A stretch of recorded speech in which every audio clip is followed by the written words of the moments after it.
had a complaint from a member of police staff. Well, first of all, could you identify yourself on me? Yes, certainly. My name's Sergeant 1789 Pope. I'm the duty sergeant on today. Got no issue with your video.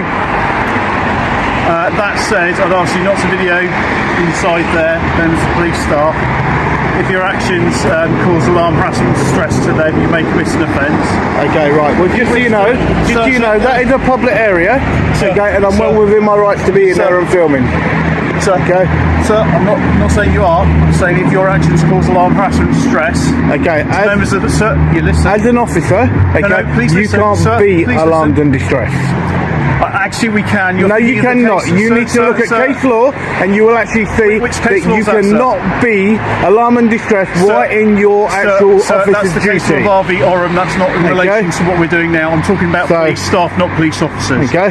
Sir, I'm talking about police staff, not police officers. The sergeant tries to twist the law by warning Plod that filming inside the police station could become harassment, alarm, or distress if police staff feel affected. It's a weak argument from the start, and Plod quickly points that out. Police officers cannot claim harassment simply because someone is filming them while they are doing their job. The sergeant then shifts his focus to police staff, as if that changes the law. It doesn't. Although police staff are not sworn officers, they still work in a public-facing role within a police station. The legal threshold for harassment is not lowered just because someone feels uncomfortable being filmed. If police staff could claim harassment every time they were recorded, public oversight of policing would become almost impossible. If the members of staff cause alarm, harassment, and distress, I'm telling you now that may be an offence. I'm allowed to film anything I can see from public. I'm not saying that you okay? So if I film them, if I film them and I'm in public, okay, then I'm doing nothing unlawful. Nothing.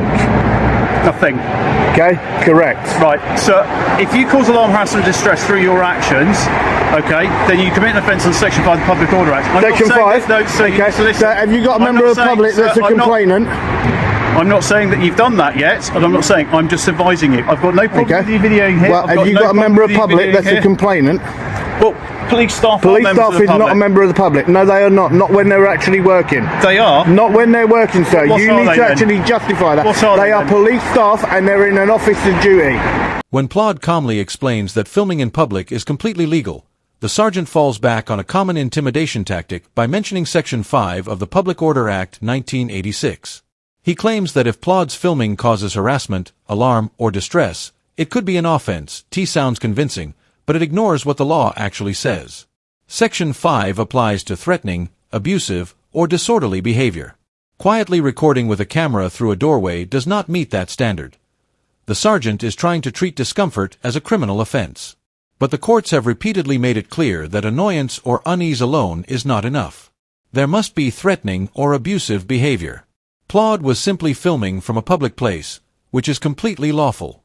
If filming alone were enough to break Section 5, every journalist, photographer, and tourist with a camera could be treated as a criminal. You need to actually rectify that. So I would ask you, very politely, okay, not to video the staff. If you want to video us, that's fine. You're more than happy to do so. No, I will video the staff if they're actually in the if I do get a complaint, so then you may be dealt with under that matter, okay? Well, and that's it. That's the end of it. Just remember, it will be completely unlawful. It will be completely unlawful. Okay, but also, can I just mention to you as well, can you tell me why you didn't actually tell me that you put your body camera on, sir? Okay. I apologise for that. My body camera's on. Is there a reason why you didn't tell me you were videoing me? I don't need to.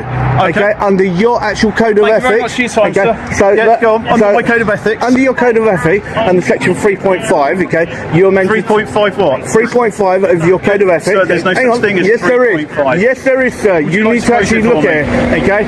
It actually states that a member of the public must be informed at the first possible moment when you actually turn your body camera on. When Plod notices the sergeant's body-worn camera is recording, he asks a simple question: why didn't you tell me you were filming?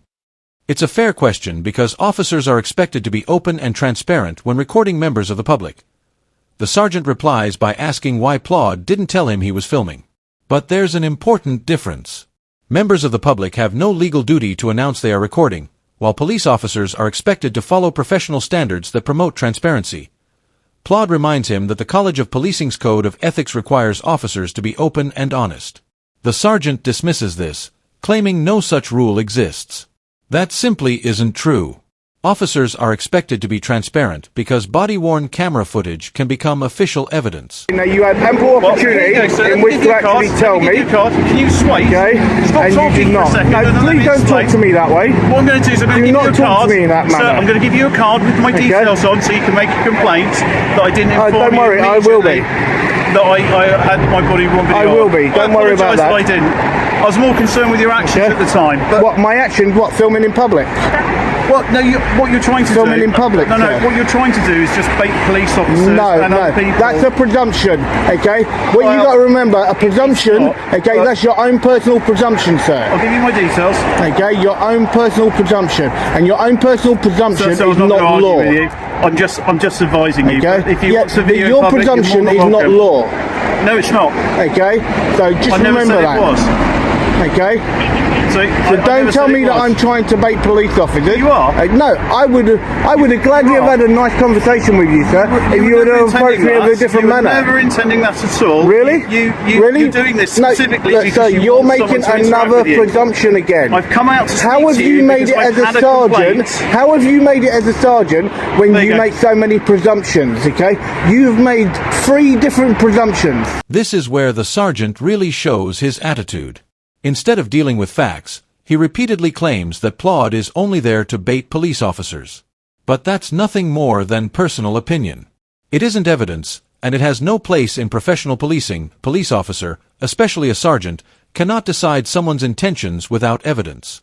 Plod was legally filming in public. That's all that matters.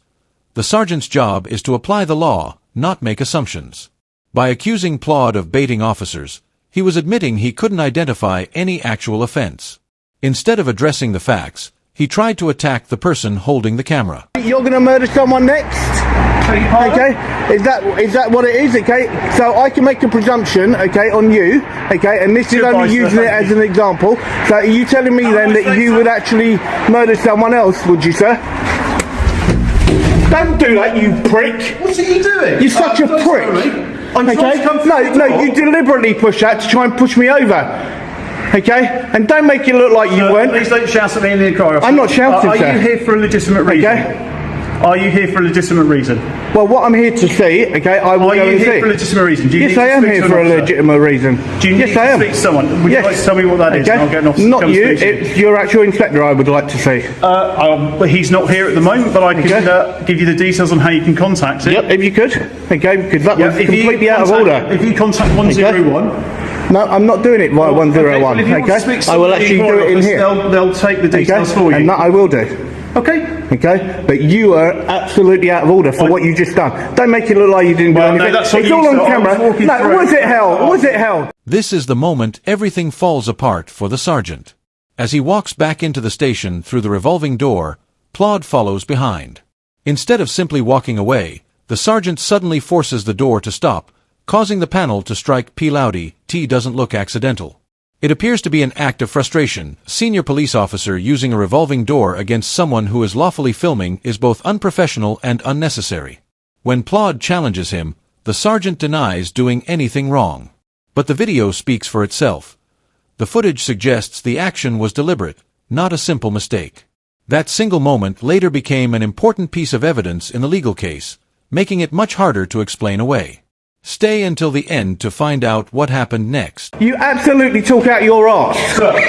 Sir, if you keep swearing at me and you keep being Arse is not abusive, swearing, sir. then I will ask Arse you is to not leave the swearing. station. Arse is Sir, not I'm going to swearing. ask you to leave the station if you carry on trying to Can you tell behave me? in this Can manner. you tell me whether or not that is swearing or not? Arse is not swearing. You're shouting at me. I'm You're not shouting I'm at not me. shouting. You are. I'm So not if shouting. you want to make your complaint, there's the inquiry office. I'm not shouting. I'm more than happy to do so. If you have no legitimate reason to be here, I will I have ask a you to leave. legitimate reason. Okay. What's your legitimate reason? Well, I'm waiting sir? for you to go, and then I'll go in there. Okay. Thank you very much. Okay. Well, I'll wait for you to go. Thank you. Okay. Because you are absolutely out of order. So there's no point following me in. I'm not following you in through that door. I'm not following you in So, through that door. go sit No, down there, I want please. you to go, and then I'll carry on with my business. Okay. And I've already told you that 3 times. As soon as you go, I will carry on with my business. You're just being argumentative unnecessarily. No, you tried to push me over. I didn't. Yes, you did. It's all on camera, so don't worry about it. It's all on camera. Yep, and I will be getting a copy of those. I'm sure you will, sir. You have a nice Okay. day. Thank you for your time. All right. In his update video, Plod explains the outcome of the case and reveals what happened to the sergeant after the incident. Just a quick thing for you, just to give you a quick update on this, is you've got this sergeant here at Poole Police Station where you'll hear him make a number of different presumptions about myself and so on and so forth, and then we go into the building. He goes through the actual turnstile door in front of me, he pushes it really fast, the door behind me slams into the back of me, and then he tries to act like nothing actually happened, and from their own camera footage it's actually come out, it was full-on assault is what it actually was, because it was deliberately done, and basically they've offered £1,250 which has been declined. I'm not interested in that, and basically so we're going to push through and actually hopefully get this type of copper that should not be on our streets in the UK or anywhere else, and hopefully go from there. Plod explains that the incident was also captured by the police station's own security cameras. According to him, the force treated the incident as a deliberate assault. The police then offered him £1,250 to settle the matter privately, but Plod refused. He decided to take the case to court because, in his view, this is about accountability rather than money. If the case proceeds to trial, the compensation could be much higher, depending on the court's decision. However, the financial payout may not be the biggest consequence. A court ruling against the sergeant could lead to disciplinary action, including demotion, loss of position, or even dismissal. For someone in a leadership role, that could seriously damage their career. Looking back at the incident, the problems are clear. The sergeant repeatedly made questionable legal claims about harassment, dismissed professional standards when challenged, and accused Plod of trying to provoke officers without providing any evidence. Rather than relying on the law, he relied on assumptions and intimidation. Then came the moment that changed everything, the revolving door incident. What could have been an ordinary interaction became the center of a legal dispute. Once the footage was available, the incident could no longer be ignored. This case highlights the risks when senior officers allow frustration to replace professionalism.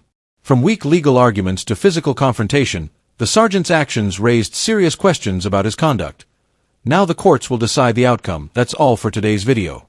If you enjoyed this episode, please like, comment, and subscribe. Your support helps me continue producing independent content. Also, be sure to check out Plod's channel, which is linked in the description. Thanks for watching.